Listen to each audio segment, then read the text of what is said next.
Hey everybody, welcome back to another episode of the Drunkencryptids. I do want to say thank you to everybody who's liking, sharing our material out there. I do appreciate it. Thank you so very much. Thank you for the reviews and the 5-star ratings. It definitely means a lot to us. It really does. Also, I want to give a quick shout out to blademedia.com. Thank you, Dylan, for all the hard work you've done for the website and for the logo. Why don't you guys go ahead and check out Blade Media, BLAYED media.com. And of course, thank you, Old Bart's in North Little Rock, Arkansas. Thank you for providing a home for us. We appreciate it.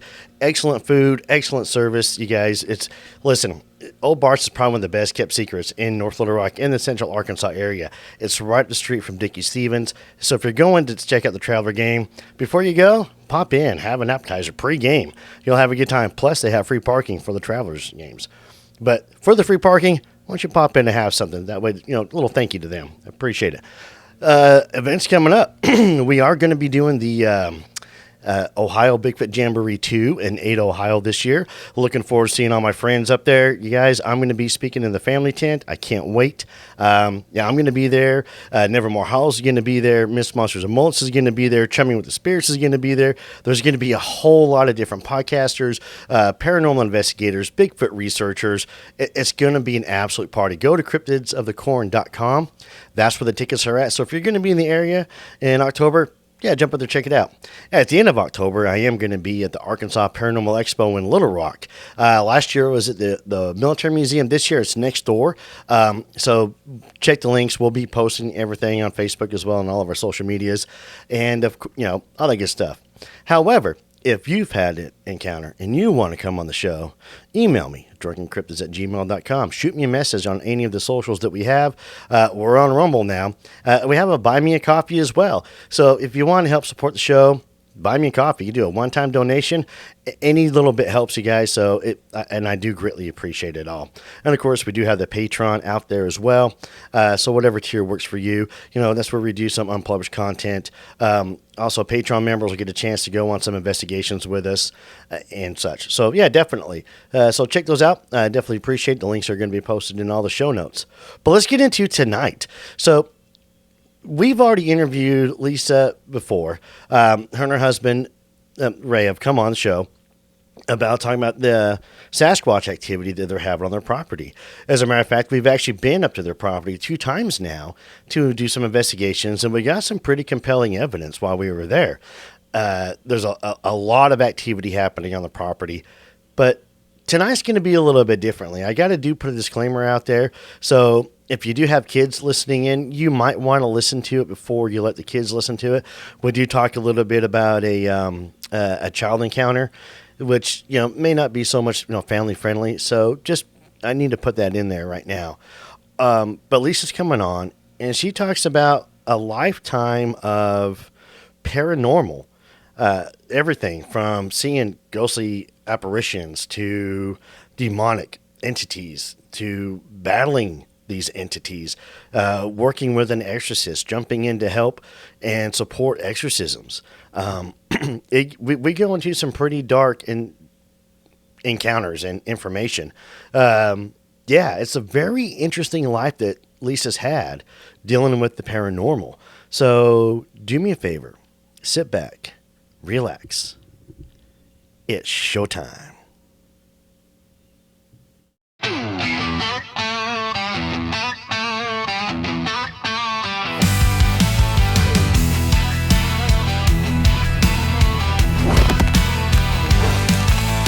Rustling trees in the backwoods night, red lights cutting through the pine in flight. Bigfoot stomping with his youngling beard, whispers of tales that ain't too clear. UFOs buzzing solo through the haze, howling banshees set the forest ablaze. Jersey devil howls drink rays to the sky. Drunken cryptids party until the morning's night. Yeah! It's showtime, running wild in the moonlight.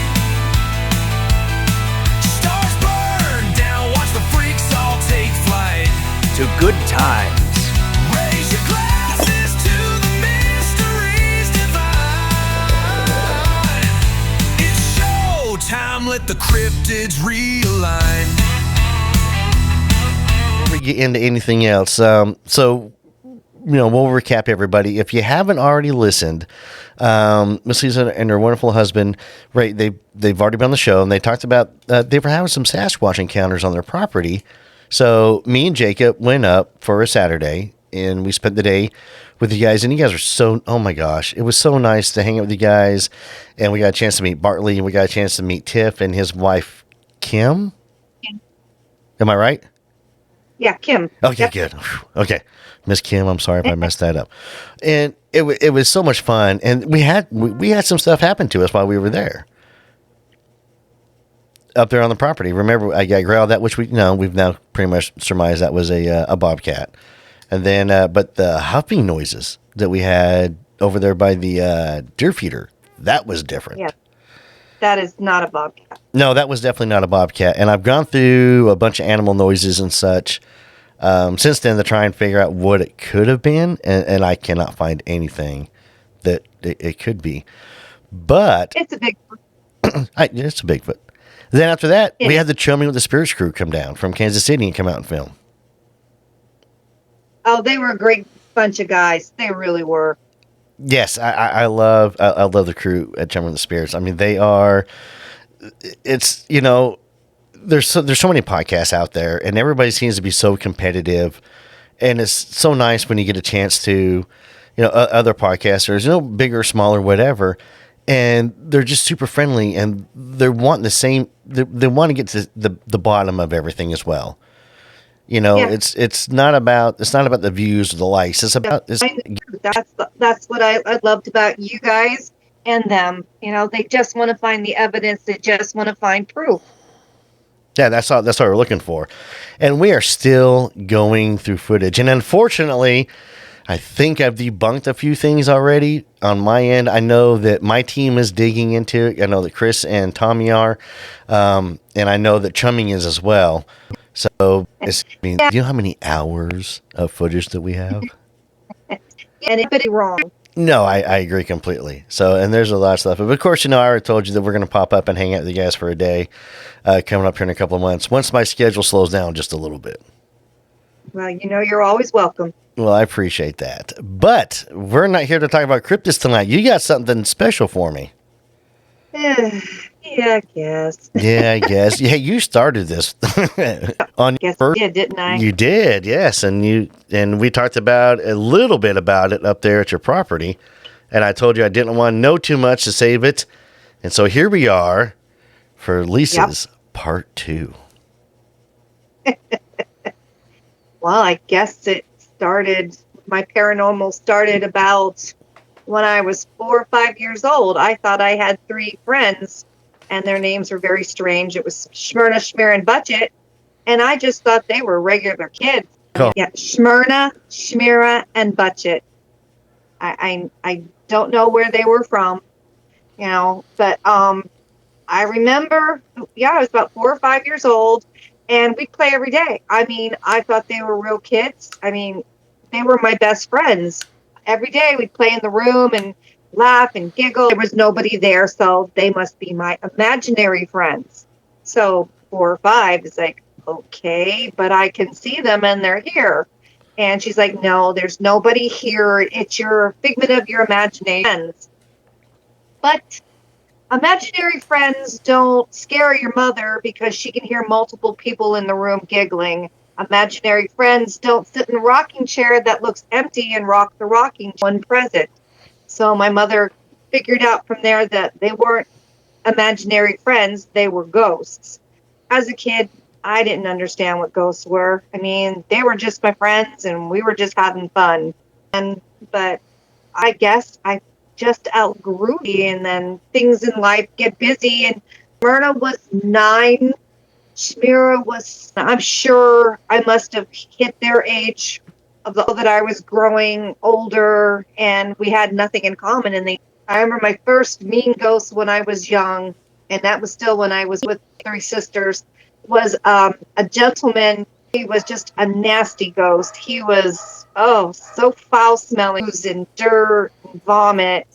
And I remember the holes and rips in it. And his clothes were all tattered and he had vomit all over him and his makeup lean. And he was my first scary encounter. Then I remember a different part of Pennsylvania to a really small town, and my parents had bought an old farmhouse. They were going to fix it up. There was an old man ghost there, and when my parents started construction, literally get physical.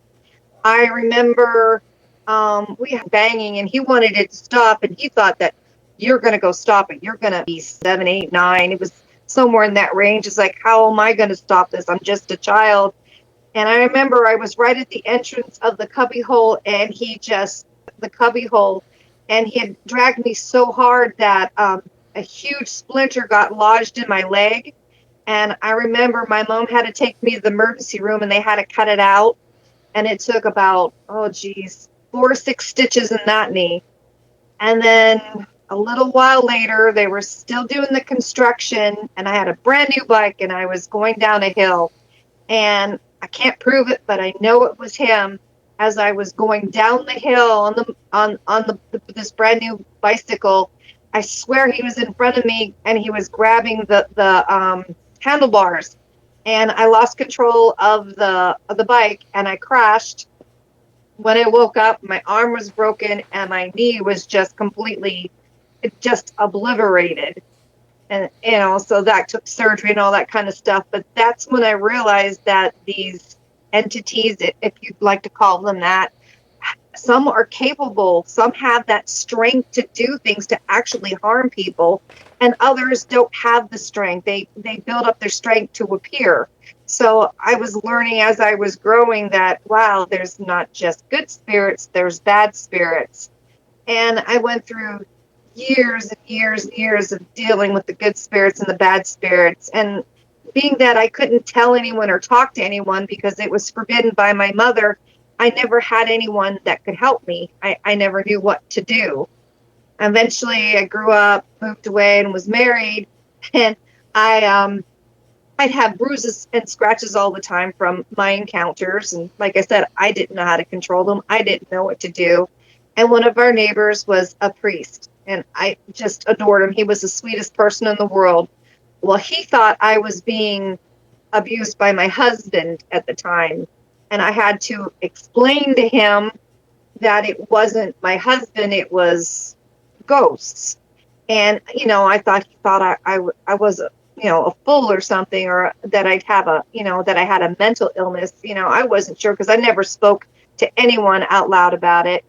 And he was the kindest person in the world, and he took me under his wing, and he was a theological Catholic priest.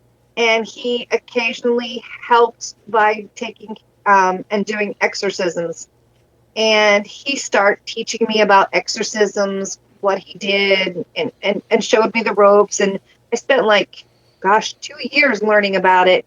And I was actually able to go to a few with him and help out. And that changed my life. That's when I learned, well, you can learn how to control this. You can learn, there's something you can do to protect yourself. So after dealing with that for 2 years and learning a lot, I started putting things together for myself to learn how to protect myself. And I'd make my own cleansings and fumigations and all kinds of stuff like that. And it was working. It was really helping me. I wasn't getting attacked as much as I could. Now, not saying all the ghosts are bad. I have a lot of good ghosts in my life still to this day that's come with me since I can't remember. They've been around that long. But learning the stuff I did, it really helped. Then I start realizing, there's other people out there that are having these issues.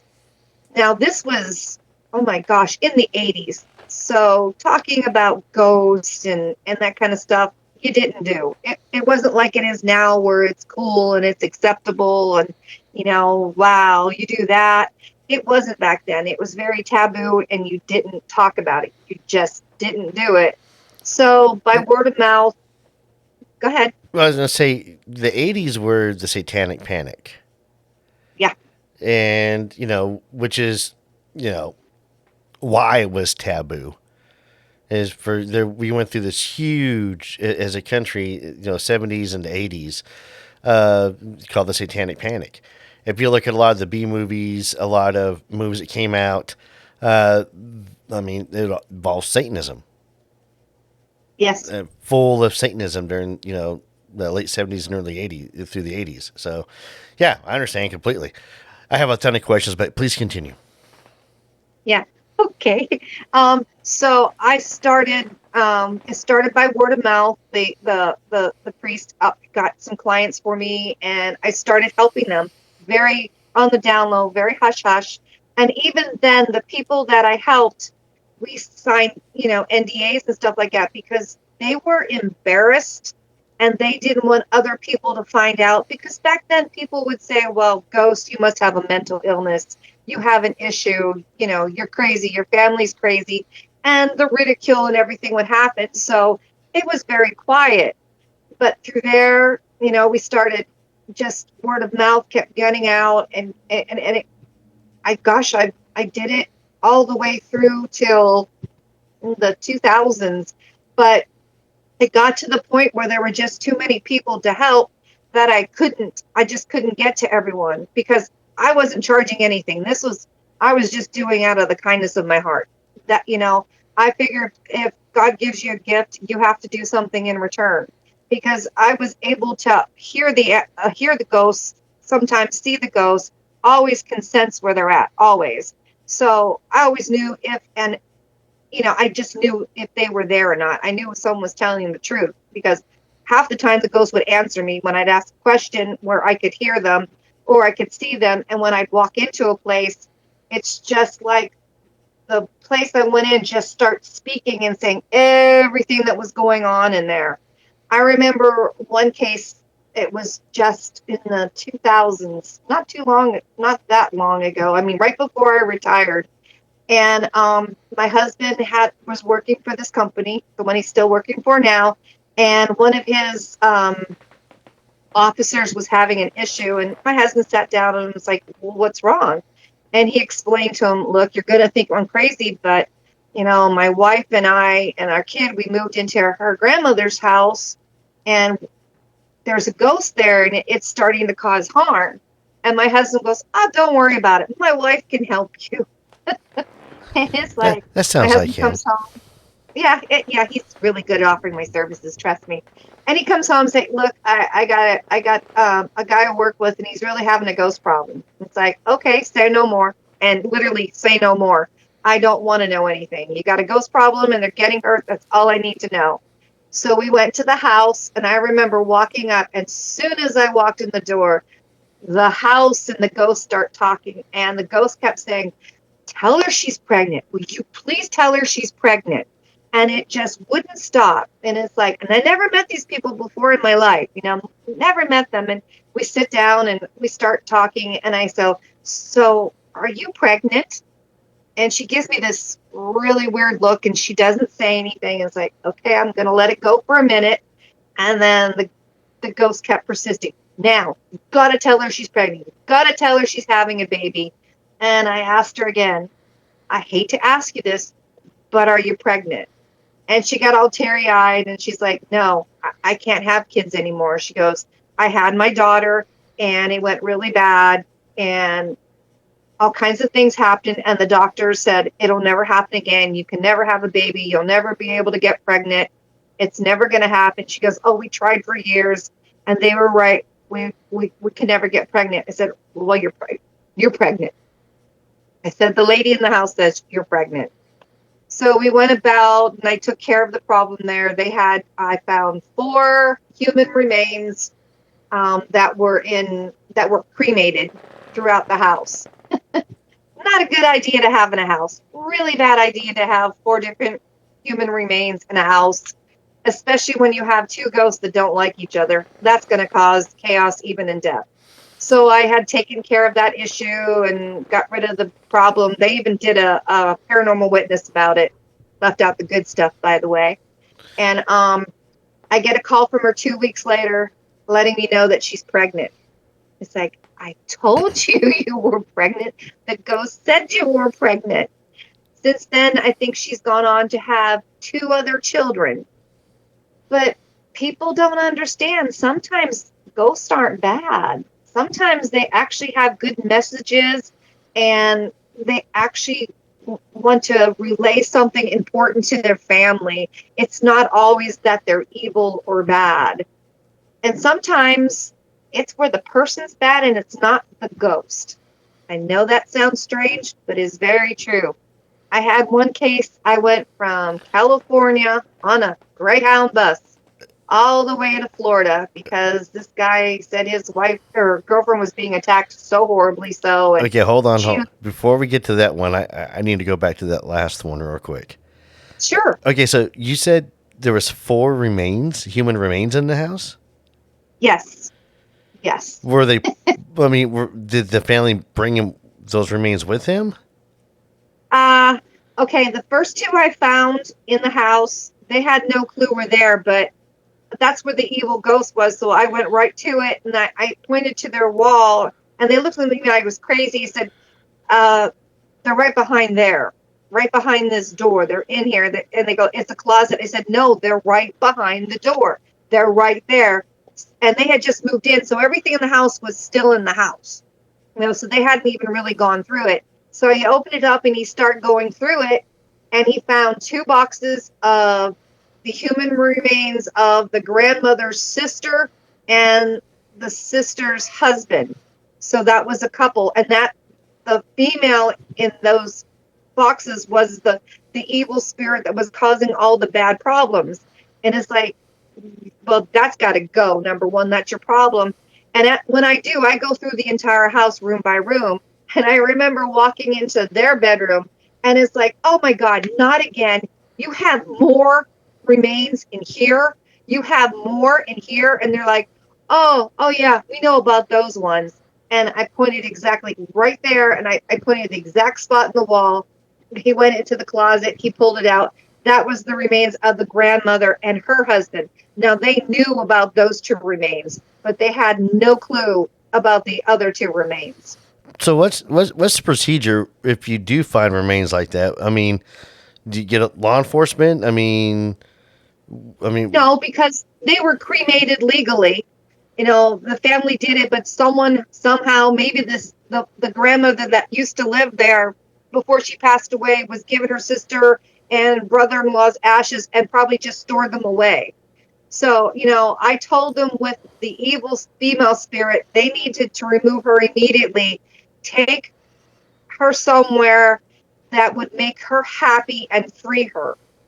Be it an ocean, be it land, be it whatever. Now, they took her that night because I told them until they got rid of those ashes of her, it's not going to stop. It was going to continue no matter what I did. As long as those ashes of that woman were there, it would stay the same. It was never going to change.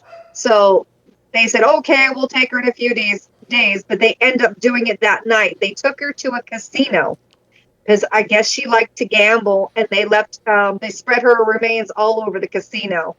And when they went home, they never had the problem again. Huh. Okay. Yeah, because once you mentioned 4 remains, I was like, whoa.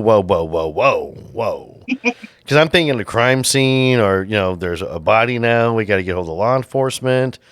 So that's why these were legally cremated. Well, I hope so. That's boxes. That's the good way.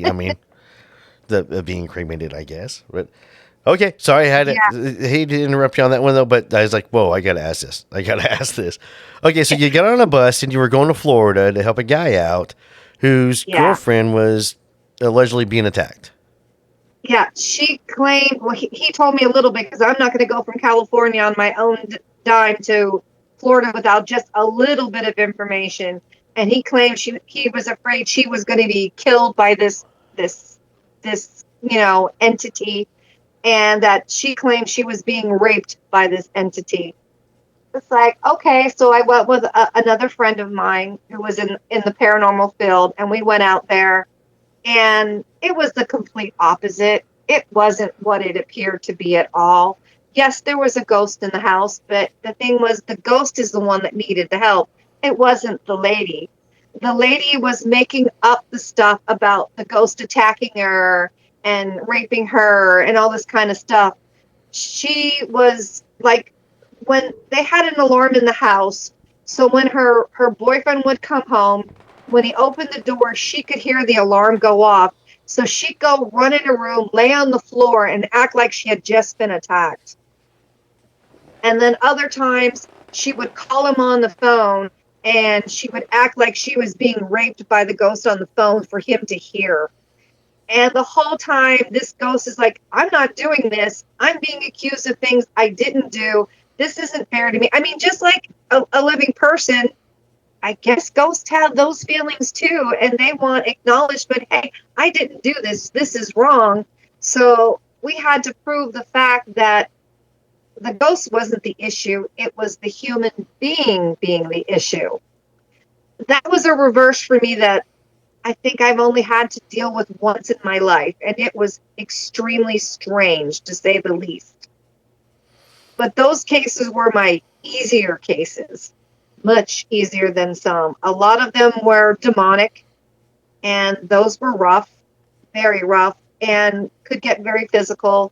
I mean, I have scars on my arms that I'll have the rest of my life from scratches that were so deep that, like I said, they're scars. You can still see them to this day, and we're going on 30 years, and the scars are still there. I've had broken ribs. Geez. I think I broke my ankle once from being thrown. I mean, these ghosts, if they're strong enough and if they can build up the energy, they're capable of a lot of stuff. They can physically make you ill. They can move objects. They can mess with your electrical. There's a lot of things that ghosts are capable of doing. And they feed on people's negative energies. And that's one thing I kept telling my client.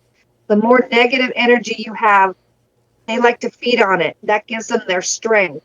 And they attract to that like a light bulb. Say a normal person is a 40-watt light bulb, and they're going about their day, and it's normal, no problem. Then you've got a person who's stressed and angry and mean all the time. That's a 200-watt light bulb. And when that ghost passed by, the first one he's going to see is that 200-watt light bulb, and he's going to go for that, or she, whatever it is. So I always tell people you really need to learn to maintain your anger and your stress, because if you get into a situation with a negative ghost, you can help build up their energy and their strength. I 100% believe that. I do believe that these entities, whatever they are, can feed off of our emotions and our beliefs as well. Oh, they do. They truly do. And I think they know how to twist them. Yes, they can manipulate people. They can, if you're a weak enough person, they can literally almost mind control you into doing things you wouldn't normally do. And it is believed that they're also capable of someone that's really, really weak, getting them to get to the point of suicidal thoughts and maybe even possible suicide. I mean, they're stronger than people can really imagine. But then on the other hand, you also have good spirits. It really broke my heart when I would have to remove a good spirit that wasn't causing any harm. But when people don't understand, they'll fear anyways. Even if it's not causing any harm, it's just the fear of knowing there's a ghost around, that they'll want it gone. And they want it gone privately. They don't want other people to know about it. I mean, they just want, come in, do what you got to do, and leave. But it got to the point where I just had so many people, and we weren't in a financial situation to get to everyone, because like I said, I wasn't charging anybody. I was just doing it on my own as a service, giving back. And so I decided to start with all the things that I had built up over the years, my cleansings, my property exorcisms, my fumigations, whatever it was.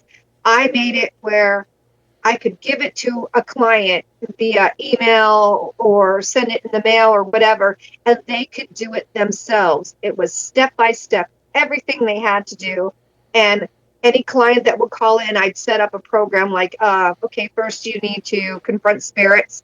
I'd give them the directions on that. Now you need to do a cleansing, give them directions on that. I'd also be in it how to make the holy water, how to bless the salt, everything they needed. They had to do a fumigation, and whatever it was, I had it where they could do it themselves. And it ended up being very successful. I had clients all the way to Australia, which to me was super cool. I mean, that was like, wow. I mean, I've never been to Australia, but I'm helping people as far as Australia because now I can get it to them. And it's just, I think it's better for them in a lot of ways because it builds up their confidence and their strength. And it just, I did this myself. I'm responsible for taking care of my own problem. And I did that for the rest of the time I worked. I literally would just set up programs for whoever called in, and literally it worked every time, which made me so happy because it was empowering them. It was taking care of the problem. And like I told them, you are welcome to share my stuff with anybody you want. If you know someone who has a problem, either have them call me and I'll set them up the right program to do, or you can give them the information and they can see if it suited them. So I did that, for the last 7 years that I was doing the paranormal with people. That the Australia thing is cool. I'm not gonna lie. I've always wanted to go to Australia. Oh, me too. I mean that's on my list of places to go to. Australia, Yeah, New Zealand. It's a dream for me too. Never going to get there, but I can still dream. Never say never. Okay. There you go. It's like I notice I said on my to-do list, not my bucket list, because bucket list sounds like it's a negative thing. Yeah, I don't like the bucket list thing. No, I'm not a fan of that either. So you've done a lot. Yeah, it's been a busy 30 years. Literally. So without It was all worth it. okay, so without breaking any NDAs, what was probably the scariest one? I guess I'm looking for. What would have been your scariest one? I can tell some of that one because it wasn't an NDA, but I don't want to get too into it because it gets kind of gross. It was the first. Well, if it gets too gross, I'll just put like a disclaimer at the beginning of the episode. Well, I'll just, I'll whitewash it. It's just better that way. It was the first exorcism that I got to take part in. It was in California. It was a young boy. He was maybe, if I remember correctly, around 11 years old. And he was 100% possessed. We don't know how he got it. They think through an object. They're not really sure. And they had already performed several exorcisms on him. I mean, it's not that you go in and do an exorcism and it's over and it's done and you're fine. He had already, I believe, 2 or 3 exorcisms, and they were failing. They weren't working, And so this was another attempt. So in the room, you have the priest, you had me, and you had 2 gentlemen, because you have to hold the person down as best you can. You tie them down, with what we use cloth, because it's less, won't hurt you as much. But it's strong enough. And this poor boy, he contorted in ways I have never seen a person contort before. He bent his leg in so many different directions that it broke. He moved his arms in so many twisted and turned that an arm broke as well. So he's there with a broken arm and a broken leg. He would projectile vomit just everywhere, and the room would just fill with this, I guess you could say, like a sweet flower, which was really creepy. And that's when you knew things were going to get really bad. He would be very vulgar and foul, and he'd talk just the most, pornographic things you could ever imagine. And this is coming from, 11-year-old boy. I mean, who's normally the sweetest, kindest, most gentle thing in the world. He could speak in he spoke in Latin, he spoke in German, he spoke in some other language. I can't remember what it was, which he's never learned in his entire life. His voice completely changed to a voice of, oh God, very deep and very, oh, guttural. It was just like you could never imagine. And his face completely changed. It looked nothing like him. And he was screaming and the vomiting and the fighting and bleeding. And no matter how they kept going the exorcism and trying to exorcise him out, it wasn't getting any better. And there's a trick they used to do, and I still believe some still do it. When you want to check to see if someone's possessed, the easiest and simple thing to do if they're in a bedroom or sitting on a chair or something is you take a St. Michael's medallion, and when they're not looking, you put it underneath, like if it's in a bed, in between the bed mattress and the box springs, and you say nothing. They will know it's there. They will feel it, because anything religious, they have an adverse effect on it. And they will feel that medallion. They will know it's there. Even though they didn't see you place it, they didn't know you placed it, they will know, because it has religious connotations on it. So they'll go crazy over it. They cannot stand anything religious.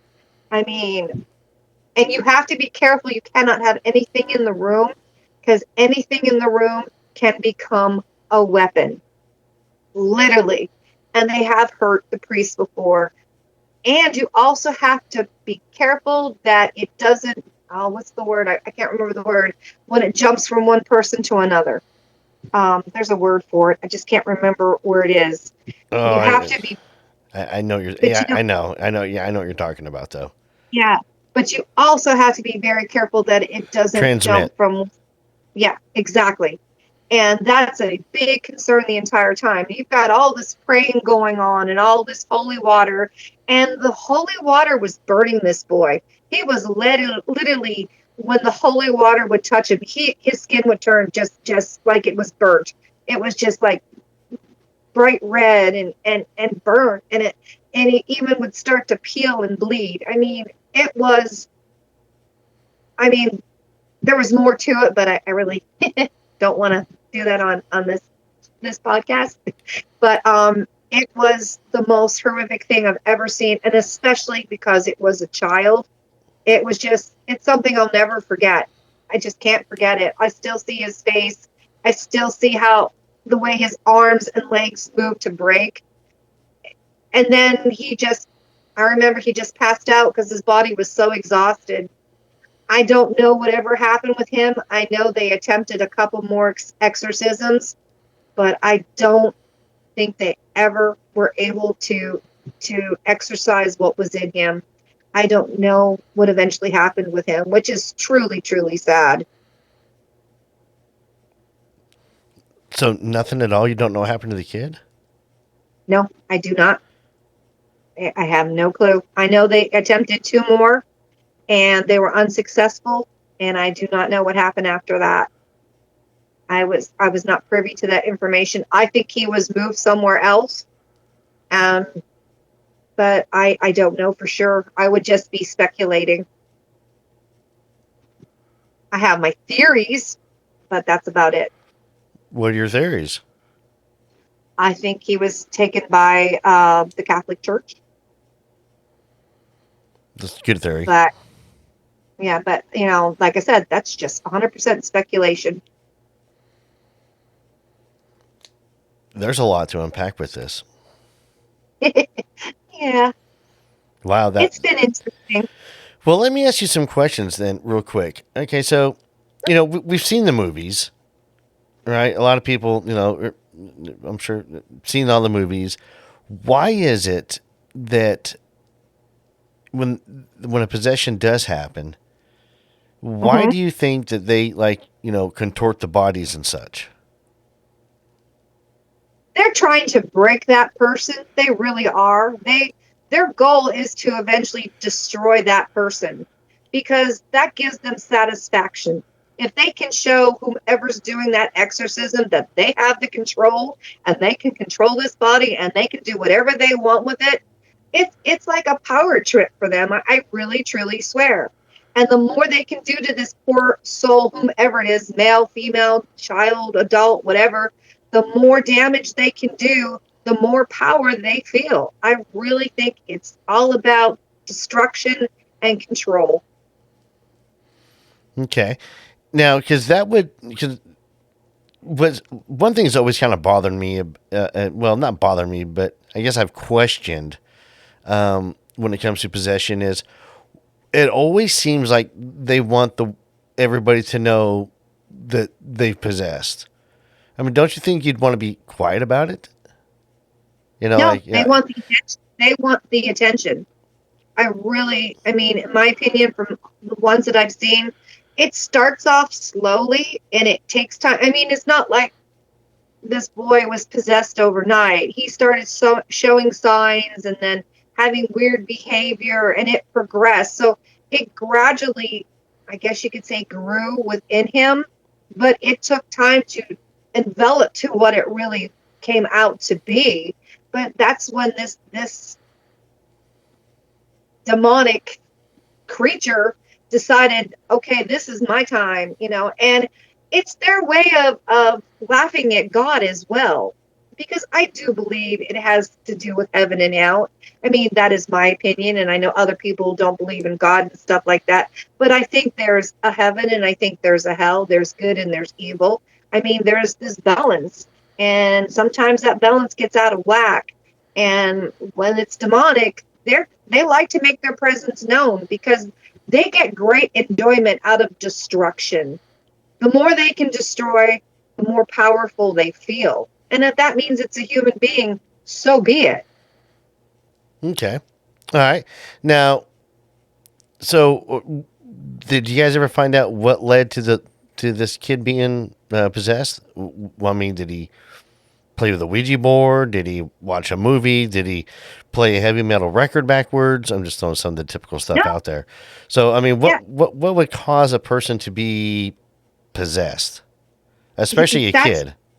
Yeah, that's the problem. Nobody knows. They think maybe he came in contact with an object and there was some kind of transfer. I mean, he was a quiet kid, never caused problems, was not religious either. He was not religious in any way. His family did not practice any kind of religion. They were just like, whatever, we believe in, there might be something up there, but we're not sure. So they think he in some way came in contact with something or someone, and it just moved to him because he was an easier target. The easier the target is, the more likely they're going to go for it. I mean, and he was just a young child, very impressionable, very easy to manipulate. He was just the perfect vessel for them. Sorry. Okay, so and then the kid wasn't pre-warned, obviously, with being outside of it, not being inside of a religious home. No, he was not in a religious home whatsoever. Okay, so that's a big factor right there, because I do believe that we are in the spiritual. There is spiritual warfare going on, and I do believe that we, every morning that we do wake up, we are in a spiritual battle. My show doesn't really cover, well, it does, but I mean, I don't do deep dives into that side, which is a passion of mine.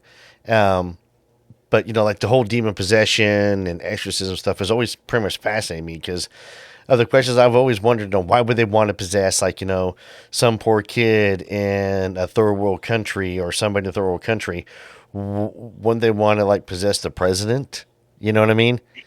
You would think. I mean, like I said, from what I've seen over the years, I think they go for a target that would affect other people. A child is in pain is very traumatic to people. I mean, your heart goes out to a child. It did for me. I mean, to this day, I haven't forgotten it, and I never will. And I think that's what that demonic entity was trying to get across. I'm going to use this vessel because it's going to get me what I need. It's going to get me the attention I need. It's going to get me the sympathy for this being that I'm controlling and manipulating and destroying. I mean, a president, you got a lot of people that will hate a president and a lot of people that will like a president. So it's not going to have that kind of heartstrings attached to it. Where more so a child or a woman or just a good father who has been taking care of his kids and he's got all these people that love him. I mean, they'll go for something that will pull the heartstrings and get people's attentions and get people to care. And then they'll sit there and destroy them right in front of you. All right. I can see that. So it sounds to me like there's a lot of attention to where they are attention seekers. I mean, they crave attention, and so what would cause an exorcism to fail? The demon inside is just too strong, and the best thing you can do when you're doing an exorcism is try to find what the name is of that demonic being that's taken over. I mean, that gives you control. Unless you can find the control, then an exorcism's not going to really work. I mean, I see all these exorcisms on TV of these. I watched it, I think, one time. It was, these reality shows where they have these people go, we're going to go do an exorcism today. It's like, oh, please. They're the biggest joke I've ever seen in my entire life. It's like, it's not like you go in one day and you do an exorcism. It doesn't work that way. These people have to go through physical examinations. They have to go through mental examinations. They have, the interview, that the process when you go through the interview with the victim, if even possible, the entire family. I mean, it takes months to just get an approval and have everything come into place. You have to have medical people on site. You have to have liability forms filled out because you never know what's going to happen in there. I mean, you just don't. I know some of these people that done these, I'll say, TV exorcisms where supposedly someone's died. Well, in the court of law, that's going to look like murder. Yeah, no, you're right on that one. Yeah, it would come across as murder. I mean, I'm just still trying to get my head wrapped around them. I do want to come back, though, to the failing part. And so I'm wondering, because we're taught, through God, all things are possible.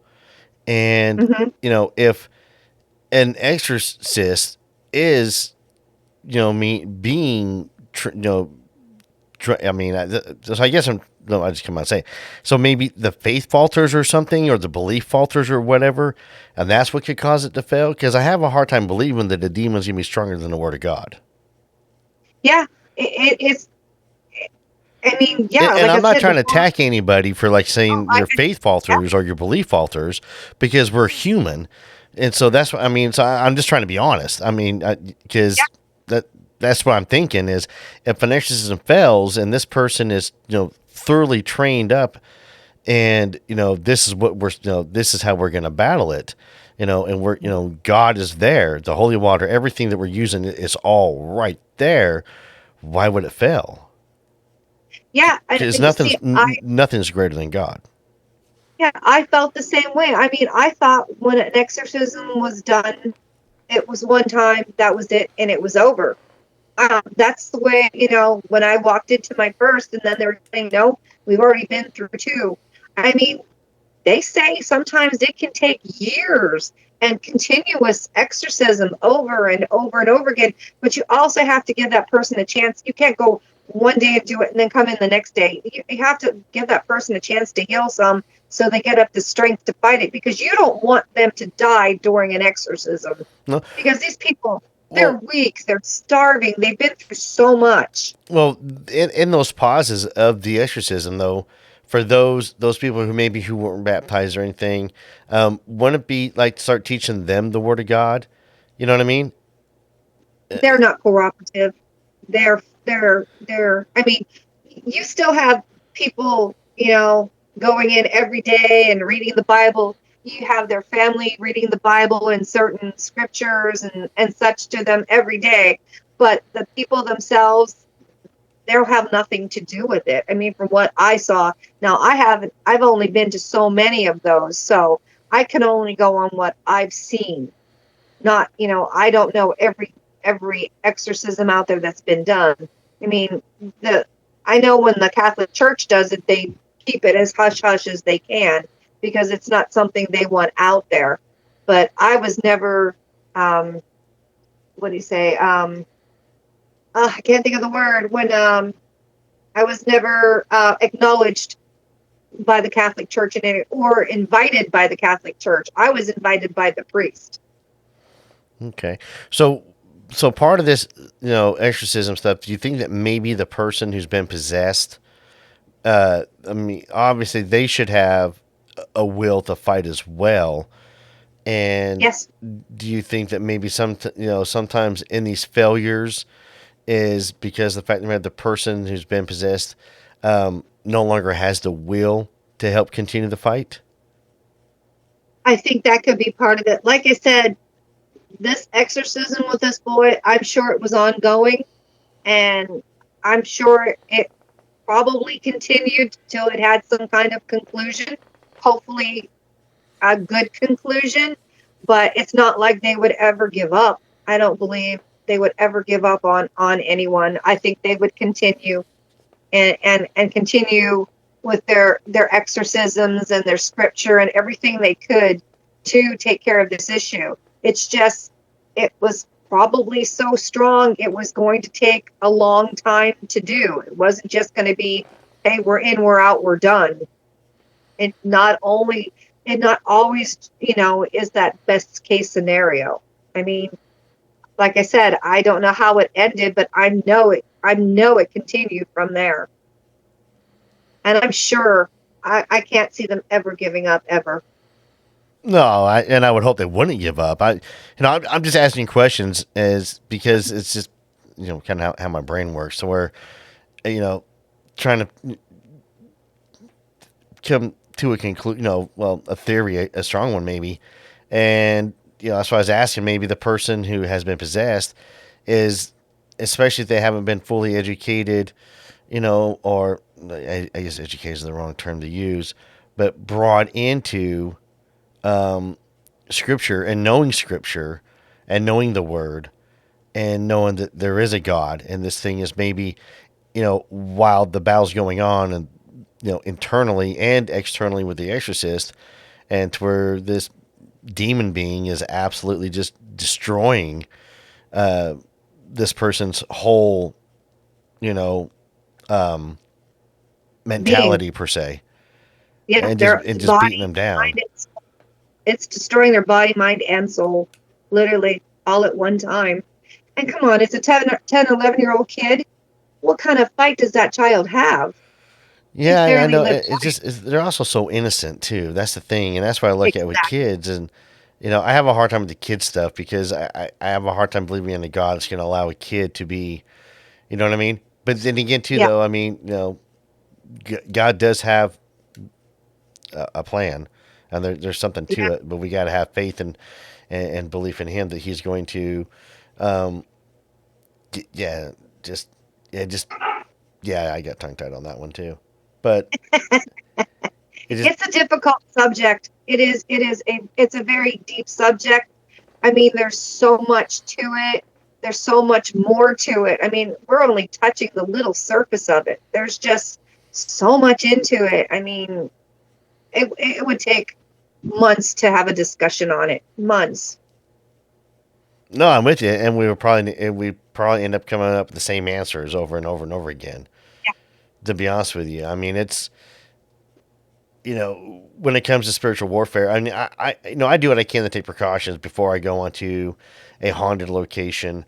Before I do, like, I actually had a buddy of mine who was a pastor, pray over my equipment when I got it in for me when I was doing, when I started the podcast, to Well, that's kind good. of bless it, kind of protect it, kind of thing. So I wouldn't want something to come through. or have it be a two-way street for somebody else. Unfortunately, no, because I do believe in attachments, and I do believe that there are in the spiritual warfare, and I do believe there's I talk a lot about Bigfoot and cryptids and everything all the time, but there's a whole. I mean, that's just the tip of the iceberg for everything in this world that we have that we pretty much shut our eyes off to. 200 True. years ago was a totally different scenario on this stuff. I mean, nowadays, ghost hunting and stuff, it's come to be like, well, for a while there, it got to like, hey, it was cool, it was accepted. Wow, this is really interesting. It completely changed from it being like, oh God, you don't talk about it. And now it's more like, yeah, okay, everybody does it, And then that causes a problem for the people that are really trying to do the right thing. And then you got these people out there that don't have the foggiest idea what they're doing. And they go and mess things up and cause more issues. Then it makes the people that are going out of their way to try to do the right thing have problems getting people to accept the fact that, hey, we can help you with this issue. But you've got all these frauds out here that are out trying to make money. And that really, really upsets me when they're out there. Yeah, I'll take care of your ghost issue, and you pay me $250 and we'll come in and we'll solve this issue. It should never be about money, ever, ever. If they're asking for money, run. No, I'm with you. I had a lady, and I can't find her now, but she was messaging me last year. She found me somehow, and she was having some pretty interesting issues in southern Arkansas, and she was asking for me to come down and like get rid of it, and I was like, I wouldn't know where to begin. I mean, that's not my thing. And if you ever have a case like that, just let me know. Give me just a little information, and I will set up a program for you that you can use for her or she can use for herself. I still have all the stuff I had when I was doing it. So if you ever have that issue, you just let me know and I will set up a plan for you right away. I appreciate it, because my approach to it, to all of them, has always been, I'm just going to walk in there and go, hey, F you, get out of here. Yeah, not always a good idea. So it's just the ranger in me. Just walk in, shoot everything, and walk out. I mean, that's just, walk in, yell, scream, you're not welcome here, boom, get out of here. Yeah, that doesn't always work. No, or I'm going to walk in and start tapping the keys on the piano, and you go, they really hate this. Go special moment. Yeah, that's not going to work either. Those are not good approaches. Trust me. You're probably right, but unfortunately, that's my approach. And yeah. Well, if you ever need help, so I tell everybody, I'm the first one dead in the horror movie. Yeah, you would be if you're going in and you're going to say, "Hey, get the heck out of here." Now, look, you do want to confront the spirits, but in a very a polite way, I should say. You ask them nicely to leave. You don't get aggressive with them. And then if that doesn't work, you go on, which normally it doesn't really work. You offer them a way to the light after that. Sometimes they accept, sometimes they don't. If that doesn't work, then you might have to go to if it's a big problem, a thing called a fumigation. Those work really well.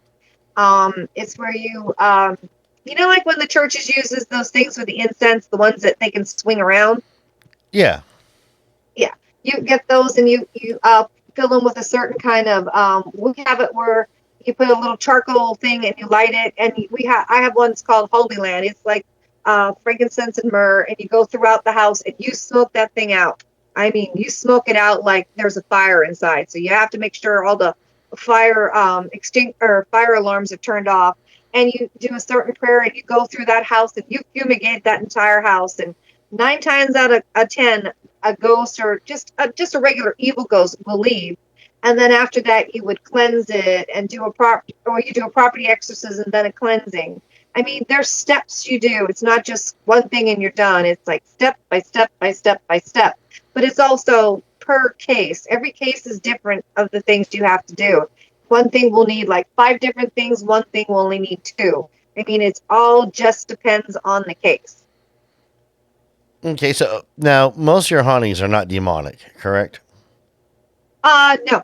That's right. Yeah. Most some of them are just evil, where it was a person that once lived that died. And people, when they die, if they were good in life, I guess they're good in death. If they're bad in death, they're bad in life. And some ghosts are just real jerks, and they don't want people in houses. So there's a difference between evil and demonic. Demonic was never a person ever that lived.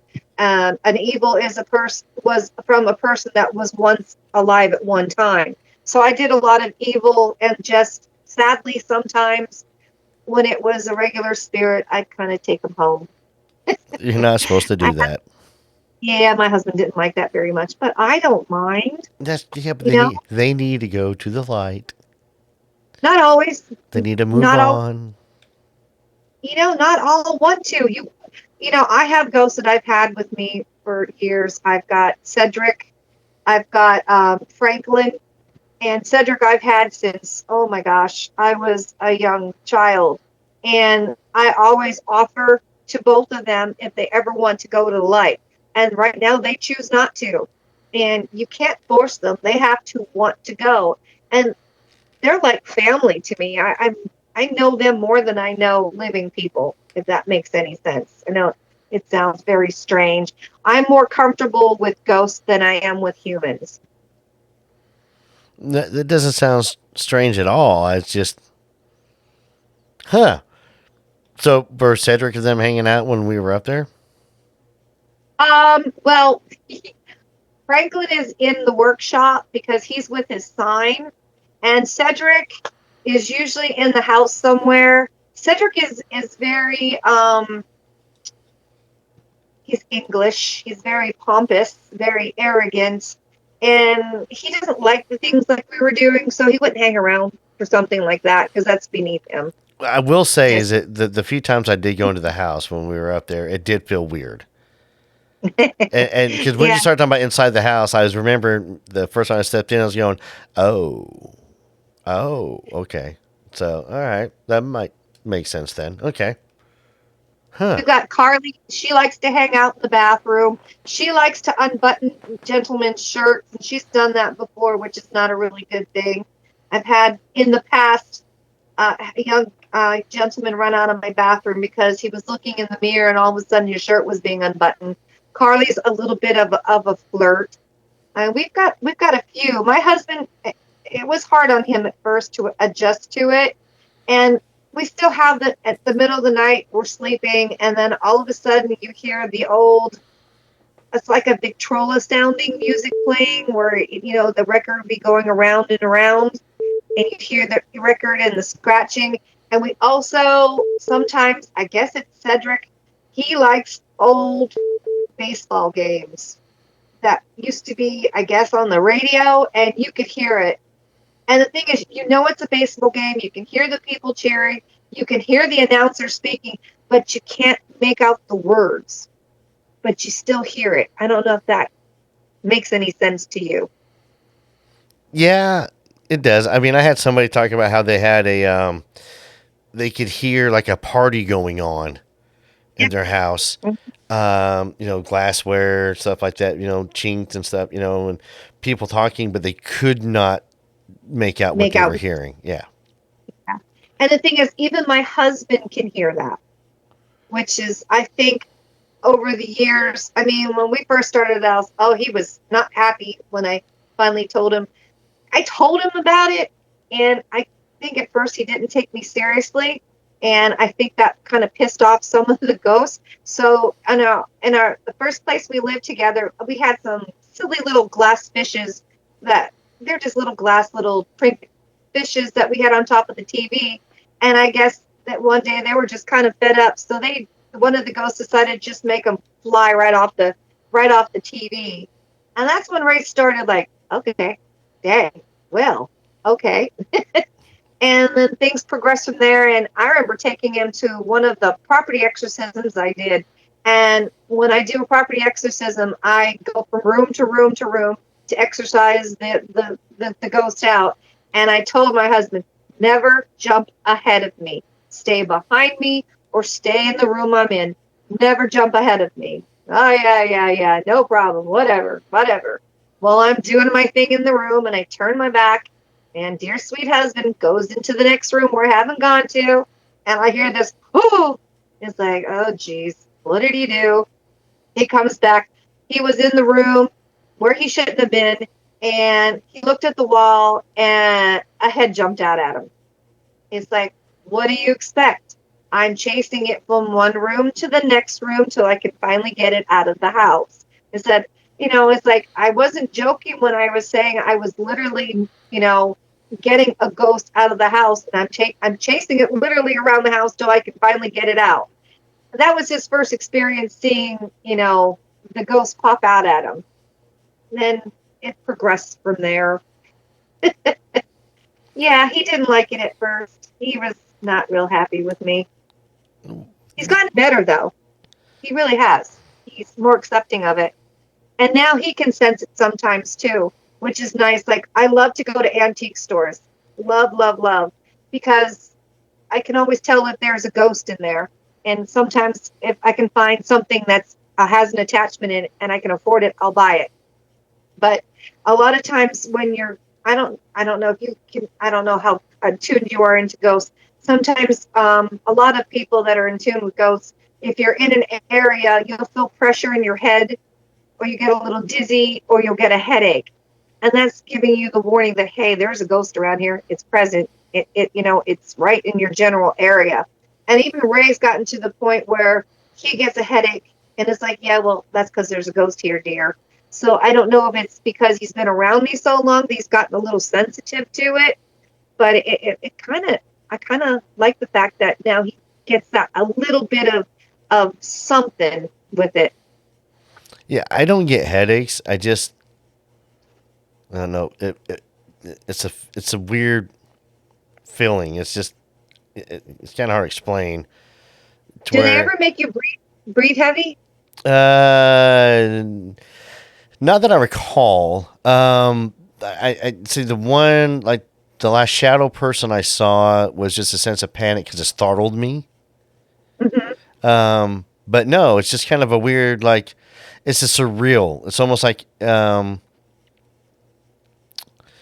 a weird kind of quiet, even though it's not quiet, if that makes sense.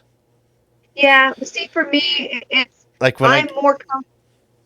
yeah, I'm more comfortable go ahead. with ghosts. Yeah, I'm more comfortable with ghosts than I am with humans, where most living beings are more comfortable with living beings than with ghosts. So I can understand how you felt that way. I can totally understand that. Yeah, because when I was at the well, no, up there at the Crescent Hotel, obviously the place is Mm-hmm. haunted. I mean, something was messing with the back of my neck. I did see an apparition, and we caught a weird photo. Caught it an EVP. I mean, it was it was fun, but I felt more comfortable at the Crescent than I did in the town of Eureka Springs.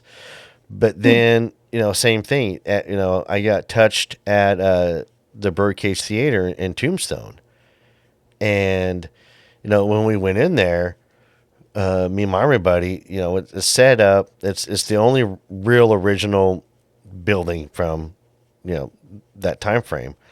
So, Mm-hmm. of course, you had to pay to go in and walk around, and and this the whole area, the seating area is full of in front of the stage, full of like artifacts and stuff like that from that time era. So you can look and see, this was a typewriter, this was a telegraph machine, this was a bowl, Uh-huh. you know what I mean? So just a whole bunch of artifacts and relics. And it's just kind of cool. And as soon as I started walking, I got to the top of the stage. Something put its hand on my right shoulder and a caressing motion. And I was like, okay, I just got touched. All right. Not scared, not freaked out, nothing at all. And the funny part is, did not realize the basement of the birdcage, and the only is a museum for the working girls. Oh. So they have like all these pictures and everything, the working girls hanging up on the wall. Yeah, so it's like a museum, and it goes through their history and everything. So, and I was just like, oh. So could have been a working girl saying, "Hey, what's up, cowboy?" And I wasn't wearing a cowboy hat. I was wearing shorts and flip flops like I normally do. But yeah, and then the other time being touched, like I said, it's just kind of a weird vibe. Is you know, I don't know. It's I will say that my ex, I was in my apartment, she'd come over, and I believe she had attachments, and she'd come over and have my kids, and they'd gone to bed and stuff. And so the bedroom's like right across. It's an apartment, you know what I mean? It's like they're right there. My door opens up and there's my kid's door, and the laundry Yeah. was the washer and dryer is like right in between. Nice apartments, but so we'd gone in there. She was getting something. I can't remember what it was, but we turned the lights on and I had the bedroom door closed, and I just knew for a fact that my little boy was on the other side of the door. You're a parent, hold on. My kid's right there. So, open up the door, fully expecting to see my little boy. Nothing. But my whole apartment was just dark. And I was like, oh no. Oh, no, no, no, no, no. And I was pretty blunt. I was like, you're not welcome here. It's time for you to go. You need to get the F word out of my house. You're not welcome. That's why I kept saying over and nope. Y'all need to go. Y'all need to go. Within minutes of her leaving, it was gone too. It was gone. It felt like my apartment. It felt normal, and it's just kind of a weird vibe. Like the air lifted. Yeah. Yeah. When we split up, that's how everything felt as well. Sounds like she's had attachments for a while. She's had, and I remember telling her, she goes, yeah, there's this little boy, and I'm going, this is not a little boy. I'm just saying, not a little boy. So I just right there. I do not believe in kid ghosts. I think kid ghosts are something else that have manifested into a kid, to either scare you even more or to make you feel, oh, yeah, comfortable with it. Yep. Oh, it's just a little kid. And my thoughts, why is God going to let a little kid be down here? Exactly. So that's just, because like ghosts, I always try to figure out, everybody goes, how come we don't have animal ghosts? How come we don't see these kind of ghosts? And I'll be honest with you, how come there's, we don't really have too many encounters of, Mary died a month ago and she's roaming the house now. Instead, it's, back in the 1870s, you know what I mean? And so we're dealing with 1870 ghosts or early 1900s. And we did. I want to see the punk rocker guy, still dresses like he was a punk rocker from the 80s. I wish I still had that tape. We were doing my house in Elevado because I had a lot of ghosts there. And I remember when we had first moved there, I kept seeing this orange cat, but I didn't realize it was a ghost. I really didn't until one day when it went into the bathroom and I followed in and it wasn't there. Then I was like, oh God, that was a ghost. And it was weird because we were doing an investigation in the house and I saw the cat going down the hallway. And luckily we were filming at the time and perfectly caught this great big orb just going across the floor and just went into the bathroom. And that's where I was watching. I saw a cat walking from down the hall into the bathroom. No one else saw it, but I did. But when we played the tape, it was this big, huge orb just gliding across the floor and going into the bathroom. And I hadn't realized, I guess animals can have spirits as well, which that was a surprise for me. And I think it's a case by case basis when it does come to animals.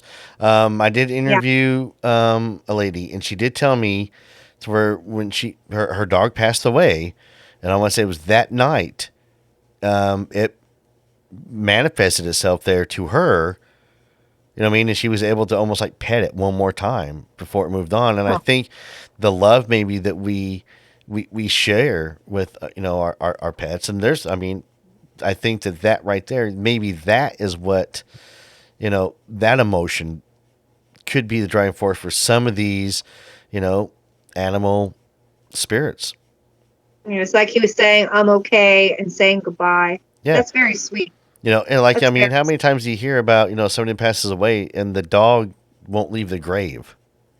Yes, You know what I I've mean? heard of that a lot. Yeah, and so there's so many, there's a lot of cases out there like that. So what if that love right there, what if that kind of helps create, that spiritual bond here to Earth, to the And real world, animals, or this dimension, or however animals, we want to look at it.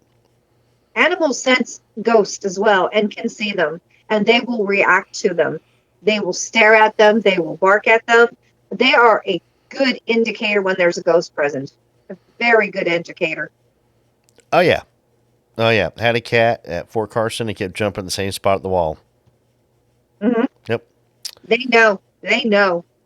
Yep. I'm a firm believer of using. Yeah. So we have a cat and we have a couple of dogs. Yep. And I'm sure every one of them would tell you if there was a ghost there. You'd know. Yep. You would know. Well, let me ask you some questions. Let me go back to the beginning of everything because I do know that I'm watching the time. We're running a little bit out of time. But let me go back. I want to go to your 3 imaginary friends. Okay? Yeah. Okay, it was... Smyrna, Smira, and Bucket. Okay, Sherma, Smyrna, Smyrna, Smira, Smira. Smira, and Bucket. Okay, Very strange. have you looked these names up before? No. I know the story behind it because they told me the story, how they passed on. But no, I've never looked it up because I have no idea their last name. No, the name itself is very unique. Yes, they are very strange names. To me, maybe Scandinavian or... When we're done, text me as best you can the best way of spelling those, and I want to do some looking into that. Okay, that would be really cool. I never thought about doing that. All right, so here's the next thing too. Okay, so now you said once you grew up, at about 9, 10 years old, is when they went away, but then all of a sudden you have this evil hobo clown guy. Well, the hobo clown guy was still present when they were there. He followed me from the one house to the next house. So he probably showed up when I was, oh, geez. He was there probably when I was 5, 6 years old. He was there for a while. He was just nasty. And he was dressed as a clown? Yeah, he was. I guess maybe had a job as dressing up as a clown. I just know he was tattered and clothes torn up, and the makeup was coming off. You could tell he was a person impersonating a clown, I guess you'd say. He was dressing up as a clown. So maybe he had some kind of job like that. I'm really not sure. Okay, and you said, but like he had like horrible toenails and everything. Oh, yes, toenails and fingernails. He was filthy and vomit on him. When he would come, that's one thing. Another thing that when the girl ghosts would come, when they would get scared of something, they would start smelling like smoke. And when he would come, you could smell. Well, I didn't know it was alcohol at the time, but it was like alcohol and dirt and vomit. So I always knew when he was coming because he had that nasty smell. But sometimes with ghosts, smells do relate to the individual ghost. Okay. Now, I'm kind of curious because I've got okay, so how old were you then? So you were still young when this clown thing was showing up. Yes, he was. And it was funny because on my walls, my mom had hand-painted clown pictures, and they were on my walls.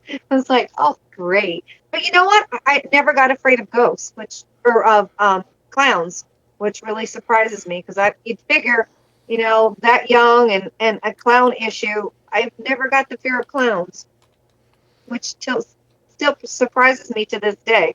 Yeah, I'm with you on that one that you don't have a fear of clowns because I think I'd be afraid of clowns if I was seeing that. Nah, don't mind them at all.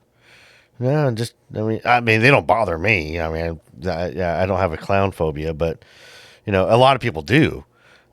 Yeah, very true. So, very, very true. But the way you're describing, though, I get hobo vibes off of him. You know what I mean? So I'm wondering. Yeah. And so, do you think maybe it's something demonic?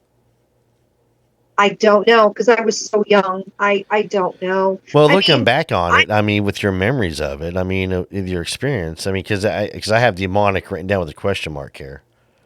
Mm-hmm. I don't know because I can only remember bits and pieces of it. I mean, I've lost a lot of my memory because of having a bunch of strokes. So some things aren't as clear as they used to be. So there's chunks here and there that are missing. I don't know if it was demonic because it was so young. It could have just been a completely evil person in real life, just reflecting what he was in death. I don't know. I honestly could not answer that one. Okay, no, that's fair. He never tried to possess me or anything. He was just like to be mean and do terrible things. Yeah, I don't think That was I don't think demons are always trying to possess us. I think there's other ways for them, to harm us, besides other than possession, and that is fear being one right there. Scare the pants off of somebody, create havoc in somebody's life. Yeah, the more havoc, the more fear, the more power they get. Exactly. The more No, yes. no, you're right. You're right. Man, okay, so we are running out of time, so I do want to bring this in for a landing. Let's see here. Do I have any final questions? Nope, answered that one. Nope, did that one without me asking it. Let's see here. Let's see here. Okay, actually, back to the three imaginary friends. I missed this one real quick. Okay, so you said that you were told not to discuss your three imaginary friends, and I'm using imaginary friends in parentheses. Who told you that? Was your mom that told you that, or did they tell you that? My mother. Oh, my mother. I was adopted, so it wasn't like we were really wanted in the first place. She adopted us because my father wanted kids and she couldn't give them to him. So she made my life a living hell, and she hated me because sometimes the ghosts would end up doing things in the house, like the one clown ghost. He would open up all the cabinet doors, and this would upset her. So I was an insult to her. I was defective. I was an issue. So I was never allowed to discuss it. I never discussed it with my father and my brother. No one. I couldn't even. I got to the point where I couldn't even bring it up with my mother because she hated me so bad because of it. Because I was this failure because of all this, attraction of ghosts coming into the home and around me. So we wasn't allowed to discuss it. I could never reach out for help or anything. Wow. Okay, so you were adopted. Okay, so here's my next question. Do you know anything about your biological parents? Absolutely nothing. Have no clue. Oh, because now I'm wondering whether or not you have like generational curses or attachments that came from that. Have no clue. The adoption was closed. How old were you when you were adopted? 6 months old. So you would have zero memory or anything then. Yeah. I know I was in an orphanage. That's all I know. Yeah, everything is, it just kind of clarified right there. Here we are, right at the end. I'm like going, oh, look, what if there's a generational curse that has been passed on from one of your biological parents? I have no clue. Absolutely none. Have you ever thought about doing like the 23andMe thing or any of that stuff? No, because you know what? I'm to the age now I really don't want to know, and I really don't care because I've already lived my life. I'm 62 years old now, so I'm good. I mean, when I was younger, I really would have loved to know something, anything, but I'm to the point where now it doesn't really even matter. I've lived my life, I've had my family, and you start fresh. That's all you can do, and start new generations yourself. I love your attitude and break those generational curses. But I don't consider it a curse. Well, no. So what I'm saying is like, no. So the generational cursing is something's there, but you have taken it and this. I was curious about your, possibly your biological background because there's something obviously to it, and it's not everybody has three imaginary friends who aren't imaginary, who are ghosts and do these things. You know what I mean? So there's something more tied in, and I'm kind of so I'm running some theories, but I do want, and I'll probably discuss them with you offline, to be honest with you, because I've been hearing about certain things, and your age kind of falls right into it, to be honest with you. So I'll talk to you a little bit about it offline. But I do want to say thank you for coming on the show. I do appreciate you sharing these, some of this with us. I do. And, I know some of it was hard, but I do want to say thank you for coming on the show. Thank you for having me. I greatly appreciate it. Well, of course. I mean, you're going to be seeing me again as I come up and start trying to find Bigfoot again. Oh, Ray's going to take you to that one spot then. Mm-hmm. Oh, yeah. Oh, yeah. Yep. Yep. I already know. I already know. And the less I know, the happier I am. Exactly. So, but no, I do want to say thank you for coming to the show, though. Like I said, thank you for having me, and thank you for listening to all this. Oh, no thanks needed.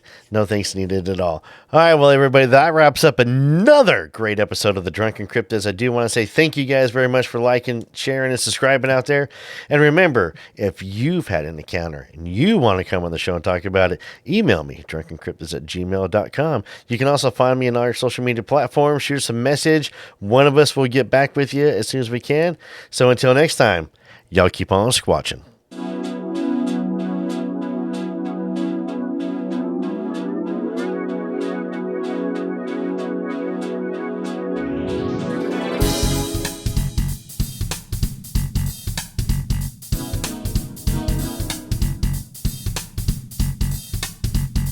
I can do anything that I want.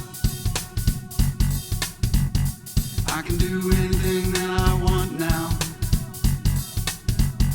I can do anything that I want. Hey, hey, if it is to be, you know that it's up to me. I'm headed to the front.